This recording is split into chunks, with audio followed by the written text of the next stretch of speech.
यो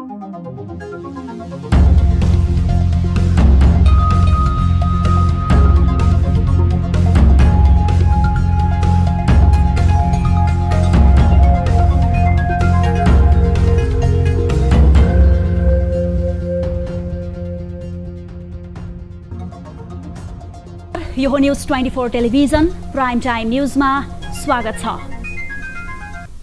महाधिवेशनको मिति नजिकिएसँगै कांग्रेसमा पदाधिकारीको लागि उम्मेदवारी दिने क्रम तीव्र भएको छ। नेपाली राजनीतिमा लामो इतिहास रहेको कांग्रेसको यो महाधिवेशन पनि घुमिफिरी पुरानै शैलीको हुने अवस्थामा बनेको छ। बेला बखत पार्टीमा पुस्तान्तरण र नेतृत्व हस्तान्तरणको चर्चा चले पनि व्यवहारमा यी विषय लागू हुन सकेकै छैन।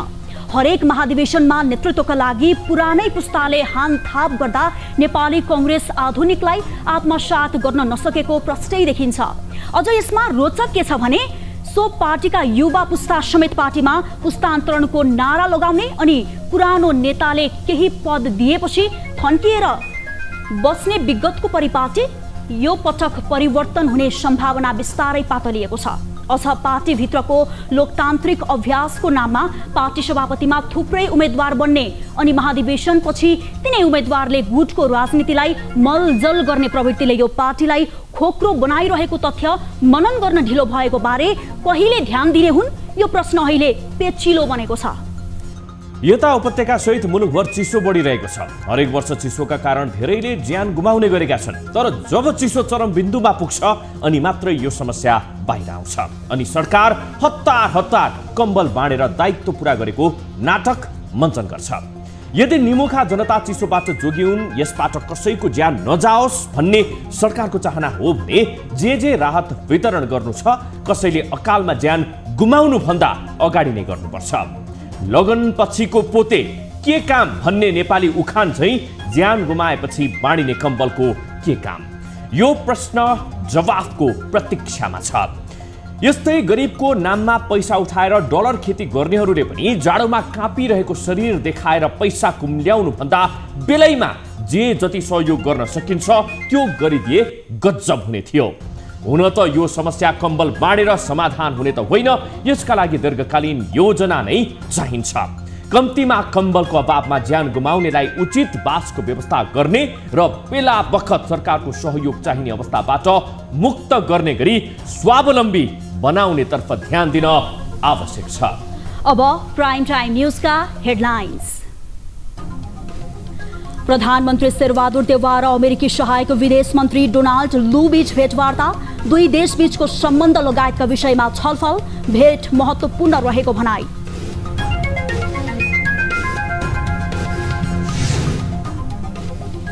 सर्वोच्चमा गोला प्रथा प्रणाली लागू गर्ने निर्णयसँगै न्यायाधीशहरू इजलासमा फर्किने वातावरण बन्यो। तर बारको आन्दोलनका कारण विवाद मत्थर हुने सम्भावना पातलिँदै।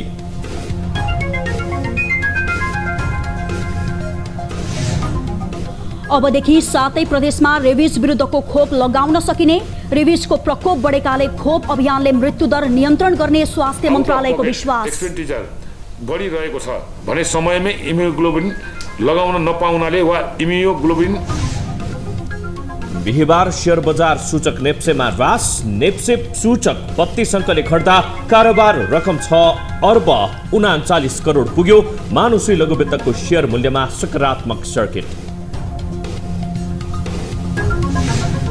र शुक्रबारबाट सुरु हुने ए डिभिजन लिगको पहिलो खेलमा फ्रेन्ड्स क्लब र साधोबाट भिड्ने, विभागीय टोली पुलिस र आर्मीको उपाधि जित्ने लक्ष्य।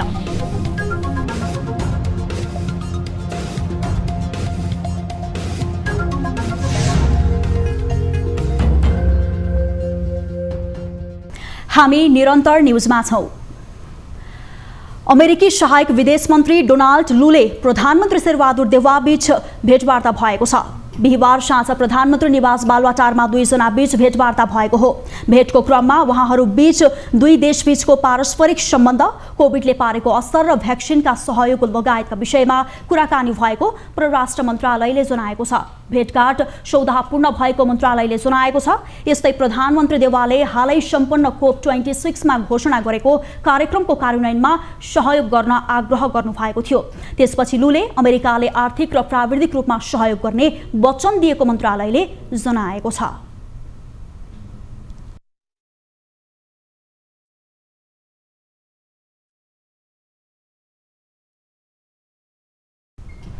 सर्वोच्च अदालतको पूर्ण बैठकले मुद्दाको पेशी तोक्न गोला प्रथा प्रणाली लागू गर्ने निर्णय गरेको छ। उक्त निर्णय अनुसार न्यायाधीशहरू शर्तसहित इजलासमा फर्किन पनि तयार भएका छन्। न्यायाधीशहरूको यो कदमसँगै सर्वोच्च अदालतको विवाद हल हुने अपेक्षा गरिएको छ। तर सर्वोच्च बार र नेपाल बार एसोसिएसनले प्रधान न्यायाधीशको राजीनामा नआएसम्म आन्दोलन जारी राख्ने चेतावनी दिएको छ। यस्तो अवस्थामा न्यायालयको विवाद कसरी अगाडि बढ्छ भन्ने अन्योलता कायमै छ। एक रिपोर्ट। सर्वोच्च अदालतमा बिहिबार बसेको पुनः बैठकले गोलाप्रथा प्रणालीबाट मुद्दाको पेशी तोक्ने नियमावली संशोधन गरेको छ। यससँगै प्रधान न्यायाधीशले पेशी तोक्ने प्रचलनको अन्त्य भएको छ। गोलाप्रथा लागू हुने भएसँगै लामो समयदेखि नियमित काम कारबाही अघोषित रूपमा ठप्प पार्दै आएका न्यायाधीशहरू पनि शर्तसहित इजलासमा फर्किन तयार भएका छन्। यद्यपि उनीहरू प्रधान न्यायाधीश राणासँगै इजलास पनि सेयर नगर्ने रणनीतिमा छन्। गोलाप्रथा लागू हुने भएसँगै सर्वोच्च अदालतको विवाद समाधान हुने कतिपयको बुझाइ छ। तर नेपाल बार एसोसिएसनले गोलाप्रथा लागू हुँदैमा आफूहरूको आन्दोलन नरोकिने प्रश्न पारेको छ। आफूहरूले न्यायालय सुधारका लागि सङ्घर्ष गरिरहेकाले प्रधान न्यायाधीश राणाको राजीनामा नै अन्तिम विकल्प भएको उसको भनाइ छ। गोला प्रणाली लागू भइसके पछाडि पनि त्यो नियम न्यायाधीशहरूले बनाउनु भएको हो।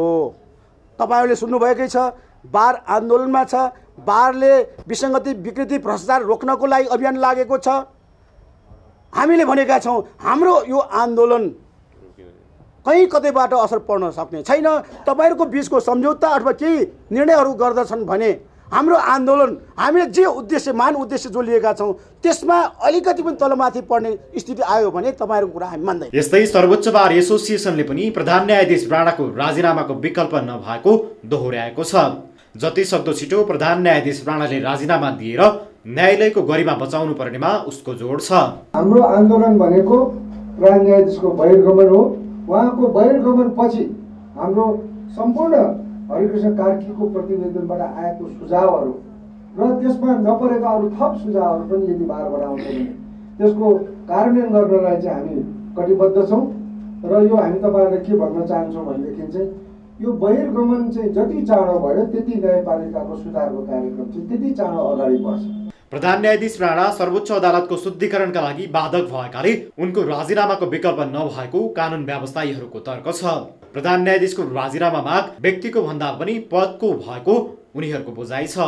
हामीले एउटा व्यक्तिको राजीनामा होइन, हामीले सम्मानित सर्वोच्च अदालतको बाधकका रूपमा रहेका प्रधान न्यायाधीशको राजीनामा मागेका छौँ। किनकि न्यायालयको शुद्धिकरणका लागि सुदृढीकरणका लागि हरिकृष्ण कार्कीको प्रतिवेदन लागू गर्नका लागि नेपाल बारका तमाम सुधारका कार्यक्रमहरू गर्नका लागि उनी बाधक छन्। त्यसकारण हामीले उनको राजीनामा मागेका छौँ। सर्वोच्च अदालतमा प्रधान न्यायाधीशको राजीनामा माग गर्दै गत कार्तिक 8 गतेदेखि इजलास प्रभावित हुँदै आएको छ।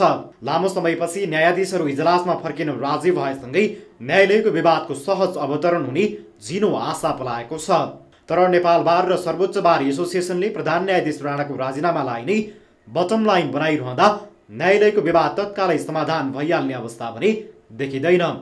न्युज 24 टेलिभिजनका लागि क्यामेरामा विनोद बजगाईका साथमा टिभी जर्नलिस्ट सरोज बस्यालको रिपोर्ट। नेपाल बार एसोसिएसनले प्रधान न्यायाधीश विरुद्धको आन्दोलनमा प्रहरी मार्फत दमन गरेर अदालतलाई युद्ध मैदान बनाउन खोजेको भन्दै आपत्ति जनाएको छ। बिहिबार काठमाडौँमा आकस्मिक बैठकपछि पत्रकार सम्मेलन गर्दै बारले प्रहरी दमनप्रति असन्तोष व्यक्त गरेको हो। शान्तिपूर्ण आन्दोलनमा दमन भएको भन्दै त्यसबारे अनुसन्धान गर्न राष्ट्रिय तथा अन्तर्राष्ट्रिय संस्थालाई बारले अनुरोध समेत गरेको छ।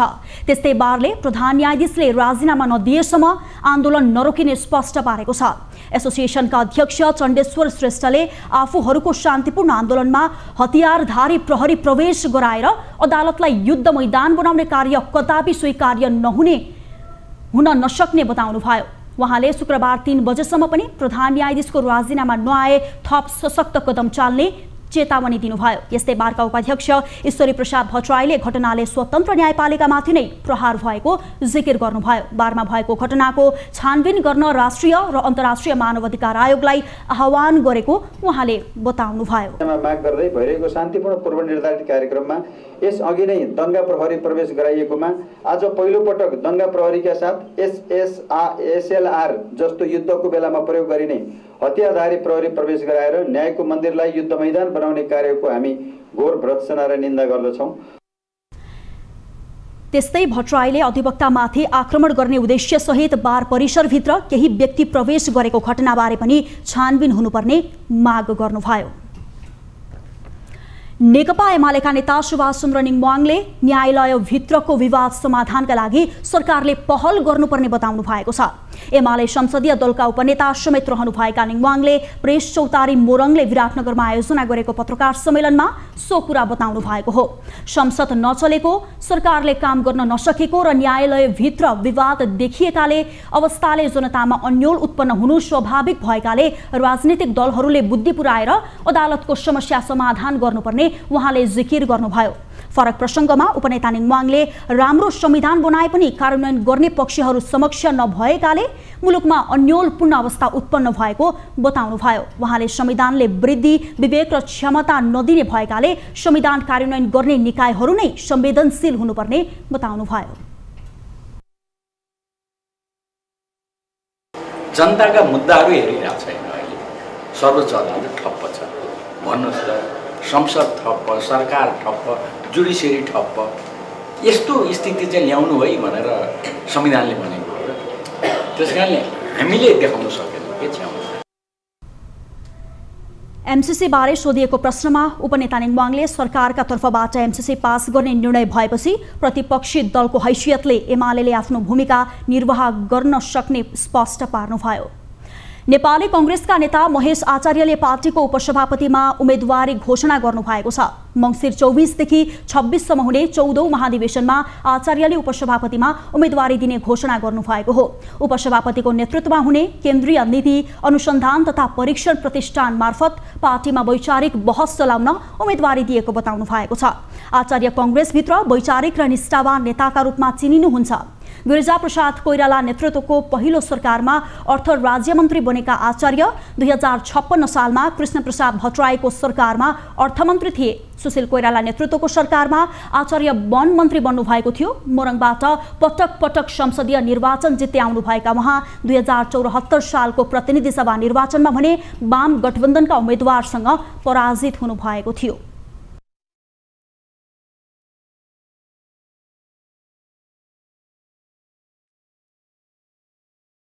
हामी निरन्तर न्यूजमा छौं। नेपाली कांग्रेसको 14औं अधिवेशनमा चितवन क्षेत्र नम्बर 1 को सभापतिमा किरण भूषण सिंह ओलीले उम्मेदवारी दिने घोषणा गर्नुभएको छ। पूर्वी चितवनको खैरहनीमा आज बिहिबार पत्रकार सम्मेलन गरी ओलीले आफ्नो उम्मेदवारी घोषणा गर्नुभएको हो। नेतृत्व, संगठन र कार्यालय व्यवस्थापन गर्ने मुख्य एजेन्डा सहित आफूले उम्मेदवारी दिन लागेको उहाँको भनाइ छ। चितवन क्षेत्र नम्बर 1 मा नगर अधिवेशनमा आफू निकटका उम्मेदवारले जित हासिल गरेकोले क्षेत्रीय सभापतिमा पनि आफ्नो जित सुनिश्चित रहेको उहाँको दावी छ। नेपाली कांग्रेसको क्षेत्रीय अधिवेशन मङ्सिर 6 गतेलाई तोकिएको छ। क्षेत्रीय निर्वाचनमा करिब 1000 मतदाताले मताधिकार प्रयोग गर्नेछन्। नेपाली कांग्रेस म्याग्दीको 7औं जिल्ला अधिवेशनबाट जिल्ला सभापतिमा पुनः खुम बहादुर गर्बुजा खम्बियर चयन हुनु भएको छ। कांग्रेसको 14औं राष्ट्रिय महाधिवेशन अन्तर्गत बुधबारदेखि सुरु हुने जिल्ला अधिवेशनबाट निवर्तमान सभापति समेत रहनुभएका गर्बुजा सर्वसम्मत चयन हुनुभएको हो। जिल्ला सभापतिमा गर्बुजा सर्वसम्मत भए पनि उपसभापति, सचिव, जिल्ला सदस्य र महाधिवेशन प्रतिनिधिमा सर्वसम्मत नभएपछि मतदानबाट टुङ्गो लगाउने तयारी भएको छ। अन्यमा मतदान हुन्छ र अल्पसंख्यकतर्फ मतदान हुन्छ। त्यस्तै गरेर महाधिवेशन प्रतिनिधि खुल्लामा महिला र पुरुष मतदान हुने पदहरू, त्यसपछि आदिवासी जनजातिमा महिलाको र आदिवासी जनजाति अन्यमा। सहमतिका लागि बिहीबार बिहान 8 बजेसम्मको समय दिएको भए पनि सहमति नभएपछि निर्वाचन प्रक्रिया अगाडि बढिसकेको थियो। सर्वसम्मत नेतृत्व नभएका पदमा बिहीबार नै जिल्ला समन्वय समितिको सभा हलमा मतदान गरिएको हो।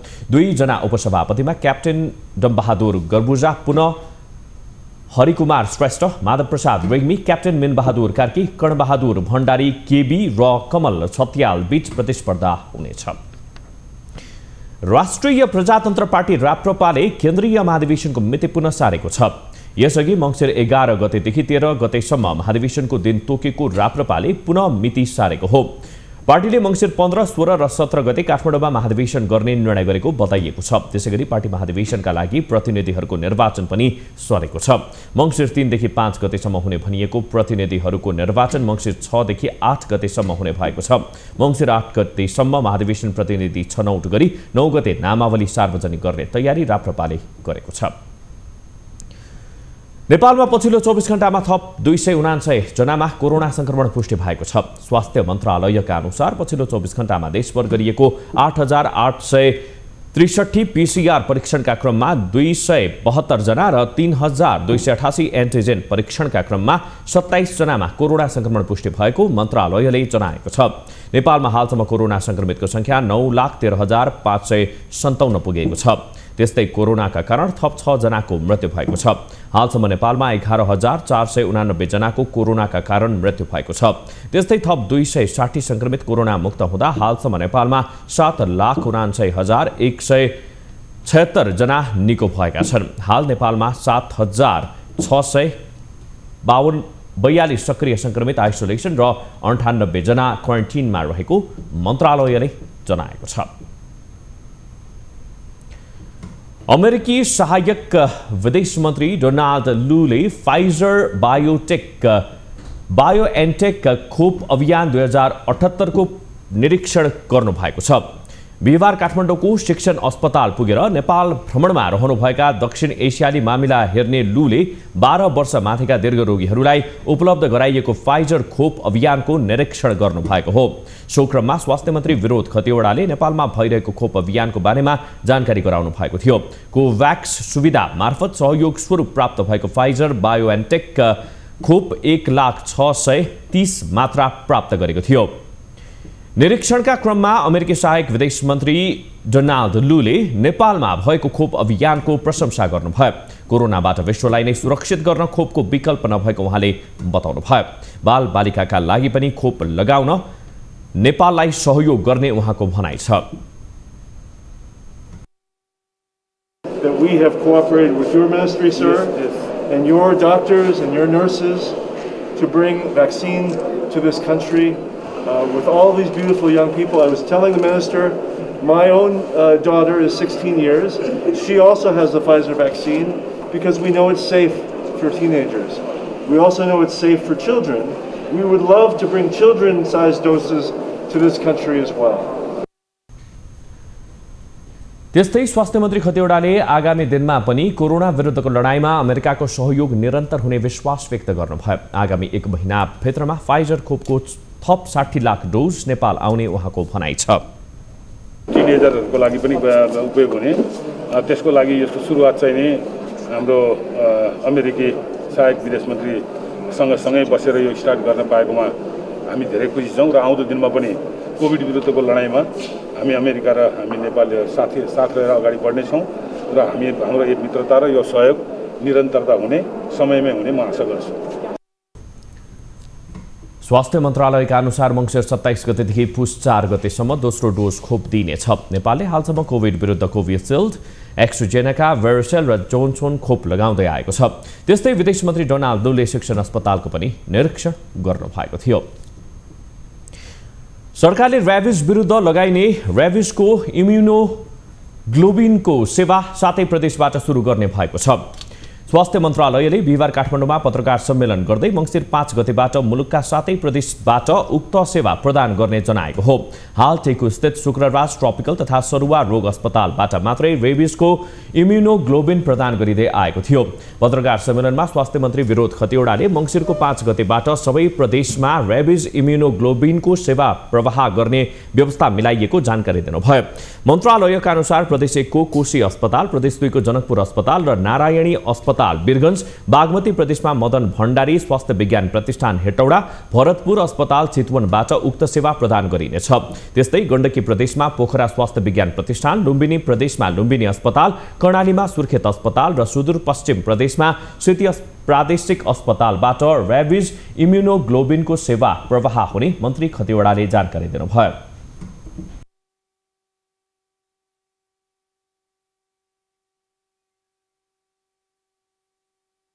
चिकित्सक भएको प्राथमिक स्वास्थ्य केन्द्र तहमा नै सेवा लिन सकिने अवस्था हुँदाहुँदै पनि शुक्रराज ट्रपिकल तथा सरुवारोग अस्पतालबाट मात्र सेवा प्रदान गर्ने व्यवस्थाका कारण नागरिकको स्वास्थ्य सेवामा हुने आउट अफ पकेट एक्सपेन्डिचर बढिरहेको छ भने समयमै इम्युनोग्लोबिन लगाउन नपाउनाले वा इम्युनोग्लोबिन सेवामा पहुँच नहुनाले रेबिज लागि मर्न बाध्य छन्।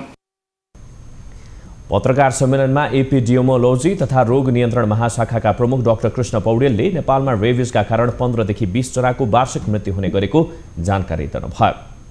न्युजहरू अझै बाँकी छन्, अहिलेलाई ब्रेक।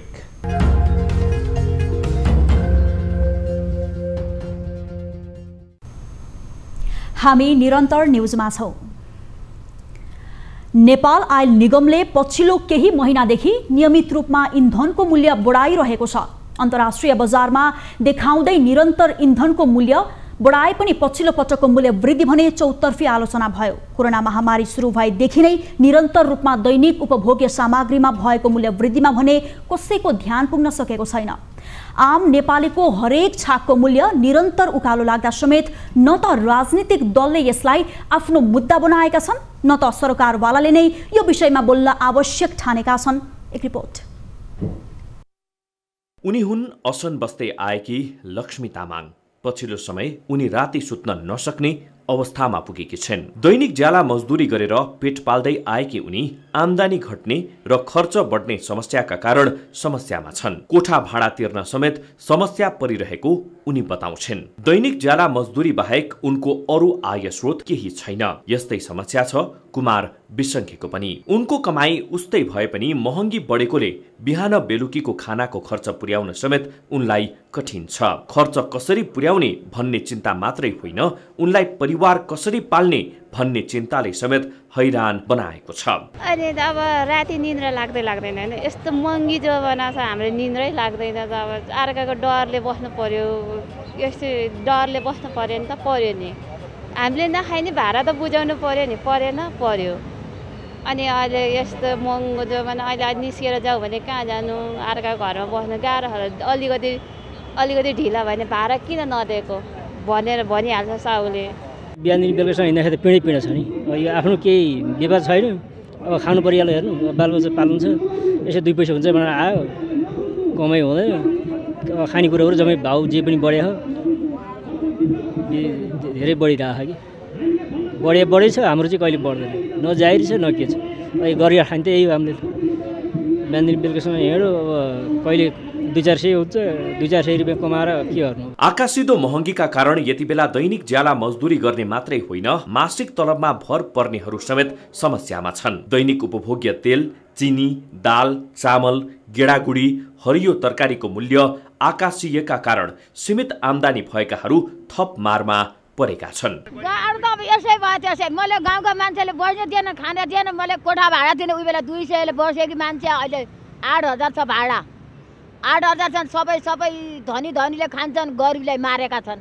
अब उसले तपाईको हिजो जति किसिमको आम्दानी गरेर जो निर्वाह गर्न सकेको छ नि, अब त्यसले डबल आम्दानी गरेर निर्वाह गर्नुपर्ने अवस्था भएको छ। त्यही तरिकाले जुन सहज तरिकाले बाँच्नु पनि आधार थियो नि, त्यो त अब कम हुँदै गयो नि। अब किन त सामान्य व्यक्तिहरू यहाँ बस्न नसक्ने अवस्था भइसकेको छ, किन यो मूल्य वृद्धिको कारणले गर्दा। समग्र महँगी बढिरहे पनि यति बेला राजनीतिक दलका भ्रातृ संगठन भने पेट्रोलियम बाहेकको मूल्य वृद्धिको समस्या देखिरहेको छैन। मूल्य वृद्धिले सर्वसाधारणलाई असहज हुने भएकोले सरकारलाई आफूहरूले दबाब दिएको अखिल क्रान्तिकारीका पूर्व अध्यक्ष रञ्जित तामाङ बताउँछन्। विद्यार्थी संगठनले सामान्य रूपमा आन्दोलन भनेर आयल निगमका हाकिमहरूले यो आन्दोलनलाई सामान्य लुकामारीको रूपमा हेरेका होलान्। यो विद्यार्थी आन्दोलनलाई सामान्य रूपमा हेरियो र विद्यार्थीहरूको जनताको आवाजलाई सामान्य रूपमा हेरियो भने आयल निगमका हाकिमहरूमाथिको आक्रमण विद्यार्थी संगठनहरूले गर्न सक्ने, विद्यार्थी संगठनले हाकिमहरूलाई नछोड्ने र विद्यार्थी संगठनले पेट्रोलियम पदार्थको कृत्रिम मूल्य वृद्धि गर्नेहरूलाई नछोड्ने चाहिँ विद्यार्थी संगठनका साथीहरूको म कुरा देख्छु र त्यो जायज छ। पेट्रोलियम पदार्थको मूल्य वृद्धि कुनै हालतमा हामी स्वीकार गर्न सक्ने स्थितिमा छैनौँ। भर्खरै कोरोना महामारीका कारण आर्थिक रूपमा क्षति बेहोरिरहेको मध्यमदेखि विपन्न वर्ग अहिलेको महँगीले झन समस्यामा परेका छन्। हरेक राजनीतिक परिवर्तनका आन्दोलनमा होमिने यो वर्ग अहिले महँगीको चपेटामा पर्दा समेत न त सरकारले चासो दिएको छ न त कुनै राजनीतिक दलले नै। यसले मुलुकको ठूलो जनसंख्याको प्रतिनिधित्व गर्ने वर्ग त समस्यामा परेका नै छन्, तर सरकारी व्यवस्थाको फाइदा उठाउँदै मनपरी मूल्य वृद्धि गर्नेको मनोबल पनि बढेको छ। न्यूज 24 टेलिभिजनका लागि क्यामेरामा सुनिल गुरुङका साथमा टिभी जर्नलिस्ट राजन ढकालको रिपोर्ट। अब बिजनेस न्यूज। शेयर बजार परिसूचक नेपाल स्टक एक्सचेन्जमा दोहोरो अङ्कको गिरावट आएको छ। बिहिबार नेप्से 32.39 अङ्कले ओह्रालो लागेर 2769.13 बिन्दुमा आएर थामिएको हो। यस दिन 224 कम्पनीका 98,62,000 किता शेयर 60,000 पटक कारोबार भएका छन्। कारोबार रकम भने 6 अर्ब 27 करोड रुपैयाँमा सीमित भएको छ। अन्य 26 अङ्कले बढेसँगै बाँकी सबै उपसूचक ओह्रालो लागेका छन्। जीवन बीमा सबैभन्दा धेरै 228 अङ्कले ओह्रालो लागेको हो। निर्जीवन बीमा 204, विकास बैंक 111, जलविद्युत 90, उत्पादनमूलक 76, व्यापार 69, होटल एन्ड टुरिज्म 39, वित्त 27, वाणिज्य बैंक 22, लघुवित्त 8, लगानी 1 र म्युचुअल फन्ड 0 अङ्कले घटेको नेप्सेले जनाएको छ। सबैभन्दा धेरै कमाउनेमा मानुषी लघुवित्त रहेको छ, जसको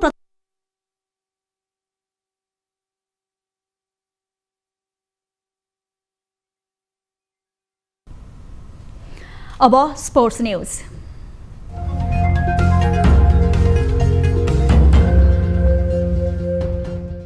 शहीद स्मारक ए डिभिजन लिग फुटबल शुक्रबारबाट सुरु हुने भएको छ।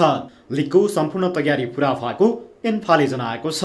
त्रिपुरेश्वर स्थित दशरथ रङ्गशालामा शुक्रबार हुने उद्घाटन खेलमा सातोबाट युथ क्लब र फ्रेन्ड्स क्लब बीच प्रतिस्पर्धा हुनेछ। लिगमा प्रतिस्पर्धा गर्ने क्लबले उत्कृष्ट नतिजा ल्याउने पनि जनाएका छन्। लिग अघि दशरथ रङ्गशालामा आयोजित पत्रकार सम्मेलनमा क्लबका प्रशिक्षक तथा कप्तानहरूले उत्कृष्ट खेल खेल्ने र राम्रै नतिजा निकाल्ने दावी गरे।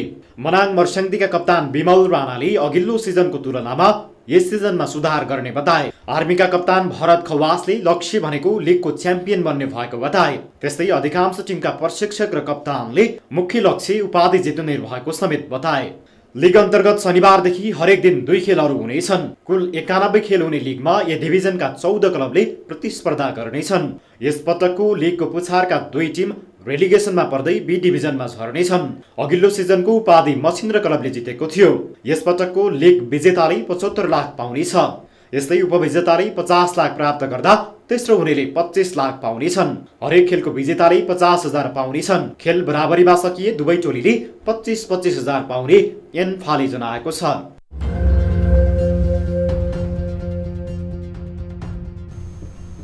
हामी निरन्तर न्यूजमा छौं। अब 24 वेदर अपडेट।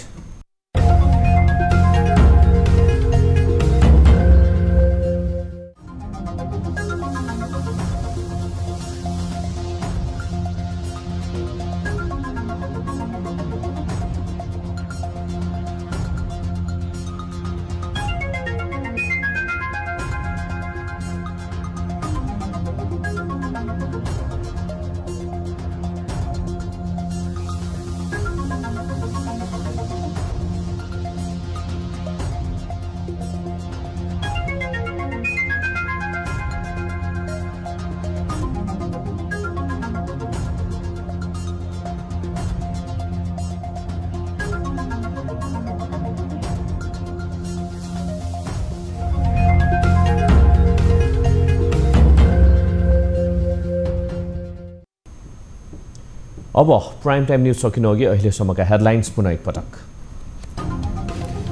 प्रधानमन्त्री शेरबहादुर देउवा र अमेरिकी सहायक विदेश मन्त्री डोनाल्ड दु बीच भेटवार्ता, दुई देशबीचको सम्बन्ध लगायतका विषयमा छलफल, भेट महत्त्वपूर्ण रहेको भनाइ।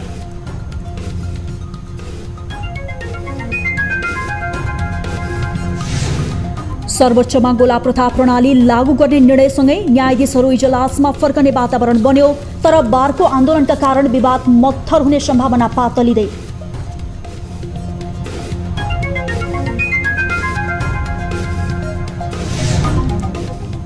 अबदेखि 7 प्रदेशमा र्याबिज विरुद्धको खोप लगाउन सकिने, र्याबिजको प्रकोप बढेकाले खोप अभियानले मृत्युदर नियन्त्रण गर्ने स्वास्थ्य मन्त्रालयको विश्वास। बढिरहेको छ भने समयमै इम्युग्लोबिन लगाउन नपाउनाले वा इम्युग्लोबिन।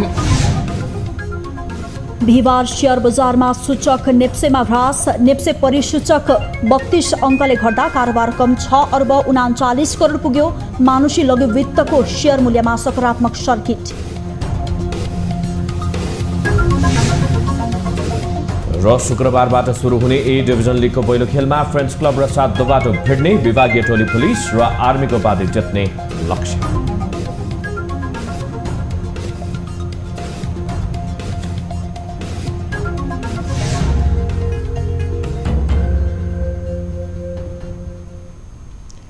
प्राइम टाइम न्यूज अहिलेलाई यति नै। ताली र गालीका लागि हामीले सोधेको प्रश्नको अन्तिम नतिजा, यसपछि प्रसारण हुने कार्यक्रम सिधा कुरा जनतासँगमा हेर्न सक्नुहुनेछ। थप न्यूजका लागि हाम्रो वेबसाइट www.news24nepal.com हेर्नुहोला। साथै हामीलाई फेसबुक, ट्विटर र युट्युबमा पनि फलो गर्न सक्नुहुनेछ। यस्तै मोबाइल, भाइबर र इमेलबाट 24 हेल्प डेस्कमा समस्या र गुनासो गर्न सक्नुहुनेछ। अहिलेलाई बिदा दिनुहोस्। हामी निरन्तर न्यूजमा छौं। नमस्ते।